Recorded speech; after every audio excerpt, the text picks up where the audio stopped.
আসসালামু আলাইকুম ভিউয়ার্স, আশা করি সবাই ভালো আছেন।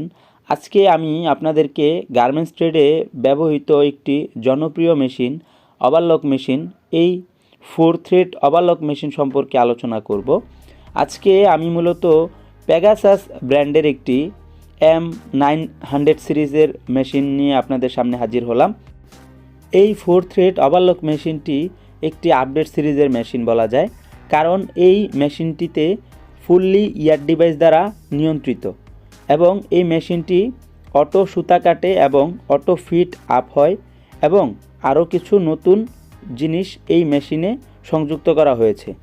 আজকের ভিডিওটি মূলত এই মেশিনটির পার্টস পরিচিতি নিয়ে আমি আলোচনা করব, অর্থাৎ এই মেশিনটিতে কি কি পার্টস আছে এবং পার্টসগুলোর কাজ কী এই ব্যাপারে বিস্তারিত আলোচনা করব। আর আমার এই ভিডিওগুলো আসলে আমি যারা কিনা মেকানিক্স হিসেবে নিজেদেরকে তৈরি করতে চাচ্ছেন, মনে মনে ভাবতেছেন যে মেকানিক্স হবেন, তাদের জন্য মূলত তৈরি করা, তাদের আশা করি অনেকটাই উপকারে আসবে। তো আমরা ভিডিওটি দেখতে থাকি এবং শিখতে থাকি। এটি থ্রেড স্ট্যান্ড, যার সাহায্যে সুতার কোণ আটকে থাকে। এটি মেশিন পুলি, যা মেশিন চলাকালীন ঘুরতে থাকে। এটি টেনশন পোস্ট, যার সাহায্যে সুতা টাইট এবং লুজ করা হয়। এটি ডিসপ্লে। এই মেশিনটি নিট প্রজেক্টের একটি ভালো মেশিন বলা যায়। এটি মেশিন মডেল নাম্বার টেক। এটি অয়েল শো, যার মাধ্যমে অয়েল দেখা যায়। এটি হচ্ছে থ্রেড গাইড, যার মাধ্যমে সুতা আটকে থাকে।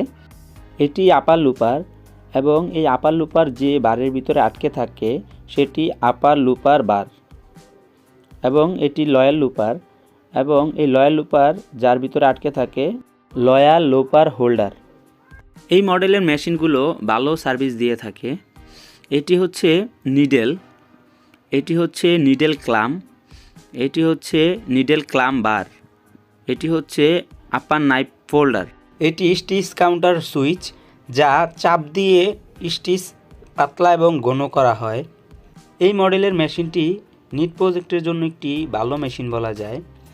এটি প্রেসার ফিট, এটি নিডেল প্লেট, এটি নাইফ কাটিং সুইচ, এবং এই মেশিনটি যখন রানিং চলে তখন খুব সুন্দর সাউন্ড করে চলে।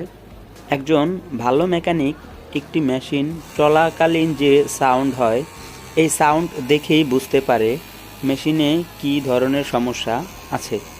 তো এজন্যই মূলত সাউন্ড ভালো এই কথাটি বলা, কারণ একটি মেশিন যখন ভালো চলে তখন অটোমেটিক্যালি মেশিন থেকে খুব সুন্দর একটা সাউন্ড আসে, কোনো এক্সট্রা বা বাড়তি কোনো সাউন্ড আসে না। এটি কন্ট্রোল বক্স, যেটি মেশিনের নিচে থাকে, এবং এটি হচ্ছে এয়ার মিটার, এয়ার ইনপুট এবং এয়ার আউটপুট। এয়ার ইনপুটের সাহায্যে হাওয়া এয়ার মিটারে প্রবেশ করে এবং আউটপুটের সাহায্যে মেশিনের সমস্ত জায়গায় হাওয়া পৌঁছে যায়। এবং এই মেশিনটি যেহেতু হাওয়ার দ্বারা নিয়ন্ত্রিত হয়, এখানে ABC আমরা 3টা এয়ার কন্ট্রোলার দেখতে পাই, যা কিনা ABC নামে পরিচিত। একটি হচ্ছে প্রেসার ফিট আপ ডাউন করতে ব্যবহার করা হয়, দ্বিতীয়টি নাইভে সুতা কাটার জন্য ব্যবহার করা হয়, এবং তৃতীয়টি বডির সামনে পিছনের সুতা ক্লিয়ার করে এবং সামনের সাইডে যে জুট পড়ে সেই জুট ক্লিয়ার করে থাকে। ভিউয়ার্স, ভিডিওটি ভালো লাগলে অবশ্যই একটি লাইক, কমেন্ট এবং শেয়ার করুন, এবং পরবর্তীতে এরকম ভিডিও পেতে আমার চ্যানেলটিকে সাবস্ক্রাইব করুন। সবাই ভালো থাকুন, সুস্থ থাকুন। আল্লাহ হাফেজ।